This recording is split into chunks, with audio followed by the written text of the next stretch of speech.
here we are. What have we got here? We have got a British mess tin. This was gifted to me, just the tin, not the contents. And I thought we'd take a look at it and turn it into several different things. These were used by the British military during World War II. They were used quite a bit later than that, but I can't really find an end cutoff date. But this one's all aluminum. The original ones were had tin on the inside and different things like that, and they were stamped. I haven't found a stamp on this one, so I would consider this to be a much later one, and probably not even made by them, by the British. So let's look at the size of this thing. We put our old measurements down here. We've got 180 by 130.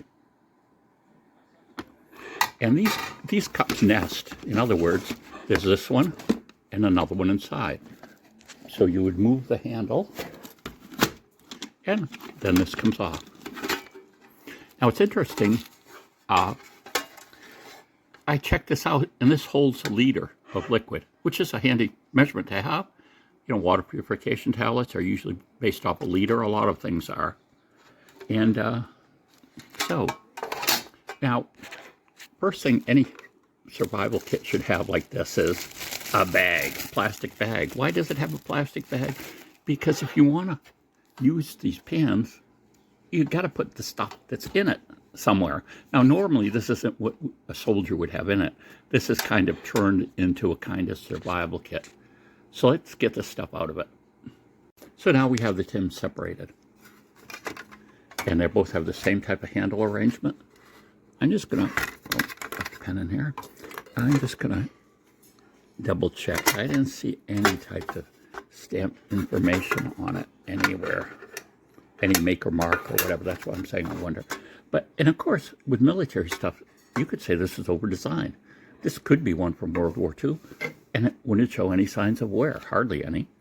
But like I say, what's the value of these? Well, looking on, at least in the U.S., looking at eBay and different places like that, Estes and things, I would say, and I'm kind of adding shipping into this, I would say these with shipping would run $20 to $45. That's what the price would be. I thought I saw one at the Army Barracks store near me once, but I can't really remember, and I don't remember the price, but next time I'm there, I'll check it out. So let's see how much this weighs. We're going to convert everything to English measurements. Right now, we're working in grams. And let's turn the old thing on. There we go. Get the reflection off. There we go. Now this, I guess we can weigh it in pounds first, that's 5 ounces, 5.2 ounces. All of them together are 10 ounces, 16 ounces to a pound. Now let's just change the units to grams, which is what I like to go in, just because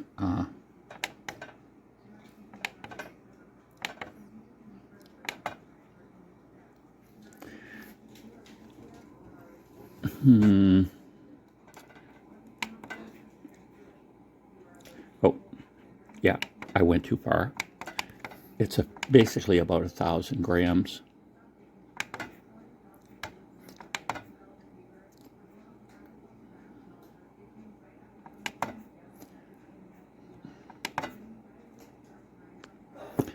Okay, there we go. We have 296 grams, 0.3, so we'll call it 245. So that gives you a good idea. And what did we say, 10 ounces the other way, about? So these are definitely not a lightweight, you know, ultra light things. These are really, like I say, the metal is really thick. Look at the hinges, the way the hinges are. It's just made very ruggedly. Now, these type of stoves, like the S-bit, these are actually similar to the stove that these were being used for these. So you could actually say this is kind of a copy of some of the military type stove. And that would be your setup. To cook your food, boil your water, whatever. I would think, I'm not sure, but the handle's so far out, I would think you could probably still pick it up, but we'll have to do a test on that and see.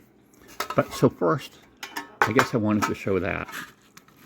So this could be configured to be a lot of different things. It could be a survival kit. It could be a mess kit again, where you put in items that you need, like, you know, cutlery, maybe in that scenario you'd put the fuel in. Maybe you'd have some salt and pepper, napkins of some sort, wet wipes or something like that. So that might be one use. You could also turn it into something where you keep all your water procurement supplies. You could have, since we know this larger one is a liter, you could have water purification tablets. You could store in it one of the mini filters that will filter out everything, even cryptosporidium. So you could make a, you know, like I say, cook and water kit, put it that way. But I guess I'm going to try to make it into a survival kit. And, you know, the size is both an advantage and a disadvantage. In other words, I don't have any pockets on anything that I could put this in. Evidently, maybe cargo pockets that are in some, you know, coats and everything might fit in it. The soldiers had some kind of webbing or something they'd put this in, I believe. So that's how it was carried. But, so we're going to put the fuel in there for sure.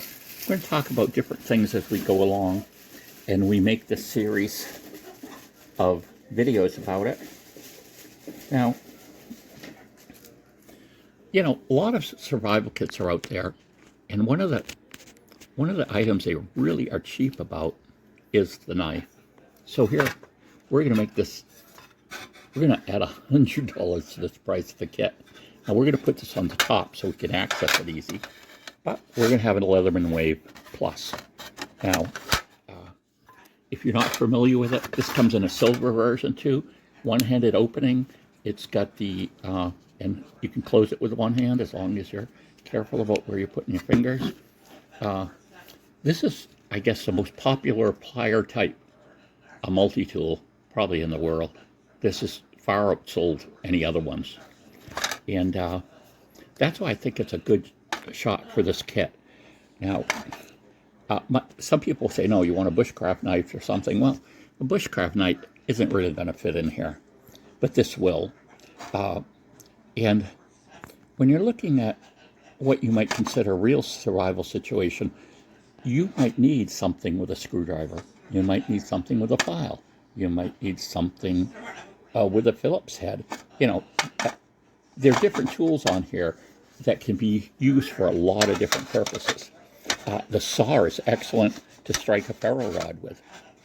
So I think those would be the first two items that we have in there for sure. When I loaded this up, it was like 2.5 pounds. So again, not trying to be super light. You know, we're going to throw in too a space blanket. And, you know, I guess I'm not expecting to keep necessarily warm with that, but it can aid with if you've got the proper coat on and different things. And there's other things you can use it for to reflect heat from a fire back to you. We're going to have a light. I've got this nice little light here. LED light. They last longer than, you know, practically no one has tungsten bulbs anymore. I wonder if an EMP blast would destroy the LED's ability to light. That would be interesting to find out. So, what else are we going to do? I'm going to throw in a ferro rod and striker. I'm going to have matches and a lighter in here. Right now, I believe I only got a lighter, and see, I took everything out and put it in the bag that was in the kit. We're going to talk about uses for these large turkey bags. I've also included very inexpensive, probably should get a better one, but headlamp, and so that you don't have to be holding your light to use it. So you're walking, you need your hands, whatever. There we go. The lighter. And like I say, I would have matches in here too. And but anyone who's serious about survival is going to have a lighter, because lighters are so much quicker to get a fire going. And yeah, there are some, when it gets really cold, these don't work as well. So there are some situations, but you could keep this in a pocket next to you, under your coat, if you're in a really cold place, and then it was still light, hopefully. But again, we're going to put some matches in here that we don't have in it here now. And we've got an actual titanium spork. So that's going to be all the cutlery that we need. I mean, obviously, this is by Snowy Pete. We've got the multi-tool, so we've got all the knives that we need. Here's the strap for the light. We're going to have some chapstick because, yeah, it can be used for chapstick, but it also can be used to extend a flame. And we'll do something about that too. I'm throwing in some wire, you know, for that off idea that we might actually do a snare. Now, if you were lost in Maine and you did one of those, you'd probably catch your neighbor's cat. So, I mean, you'd only do that unless it's a real emergency. Then I have an actual really loud survival whistle. I think this was by Starlight. Oh boy, I don't see the name on it. But there's no P in it, you know, something that rattles around, and that means it can't freeze. It can still be a whistle. I have a WAPI, a water pasteurization indicator, which I've done videos of, and we'll show that again in context of this. And then we have the miscellaneous things. We've got some Band-Aids.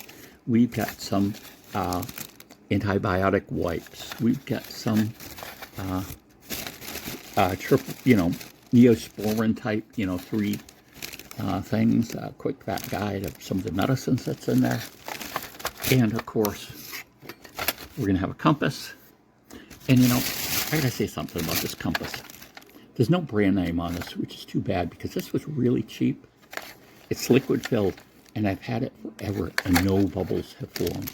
You know, I've had it in the car during freezing weather. It's been out in the car during really hot weather. And I'll tell you, a lot of compasses that I've had that are liquid filled just don't last long. I had an expensive Brunton compass that developed a bubble, became useless.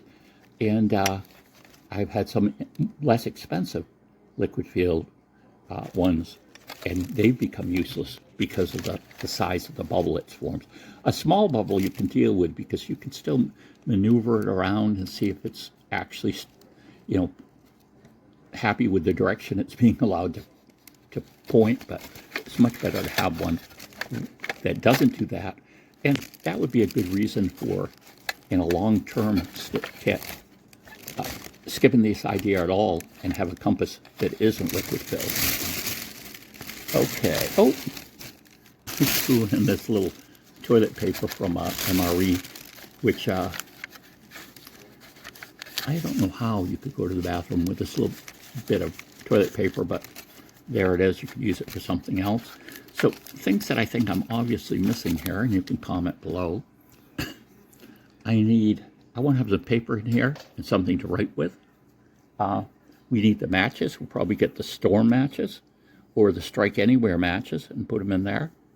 And we'll see what else. But be sure to comment down below. And like I say, we got this large turkey bag. And what the idea of this is a thermoplastic that can stand almost up to 450 degrees heat. So we could use this to boil water in. We could use it just to carry water. there's all kinds of things you could use this for because it's a very strong bag.